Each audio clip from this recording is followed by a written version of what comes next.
65% भिन्नक्षम Thai भी मिलुनी भत्ता। झीर भिन्नक्षम भत्ता पाई 2 वर्ष हम पंचायत ठारू ब्लॉक एवं जिला प्रशासन जनशुणाणी अभियोग कर आसुछंती बापा, किंतु आज पर्यंत मिल पारि नहीं झील निमंते भत्ता। एभली भत्ता पाइबारु वंचित होइछंती गजपति जिला नुआगढ़ ब्लॉक अंतर्गत तितिसिंह ग्राम पंचायत अधीन आदिवासी अध्युषित उपांत दुर्गम अंचल जांगल ग्रामर आदिवासी परिवार पिकिस्मणि रईत नामक 14 वर्षर झील।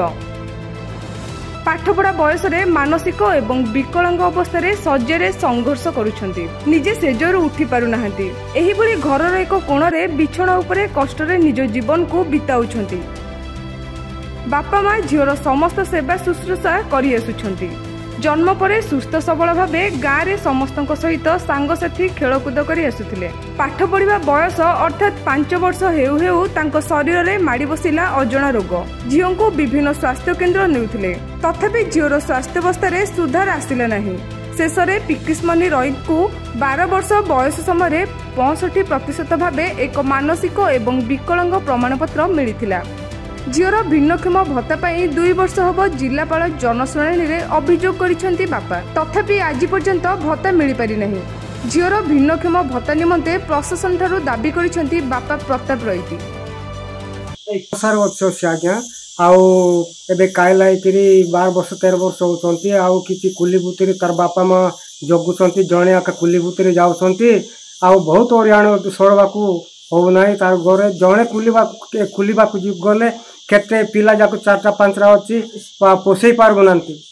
सरकार नियम रो कोन साहाय्य अछि बोली करी सांबादिक हम ये करचंती।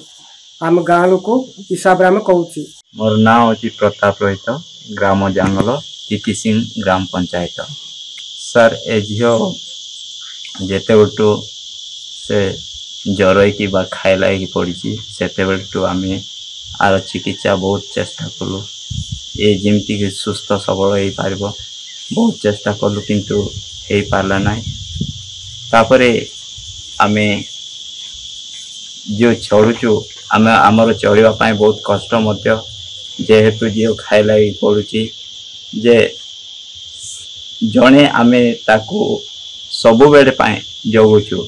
जदि मो स्त्री ताकू जगुचंती केबे केबे तो से काम को गले मु केबे केबे जगुची। एहीपरि आमे बहुत कष्ट रे चलुचु। आमे मध्य बहुत गरीब लोक, से जेपरि ए पिला सरकार भत्ता पाइबो बा साहाय्य किछि पाई पारिबो सेतिपाई आमे चेष्टा कलु।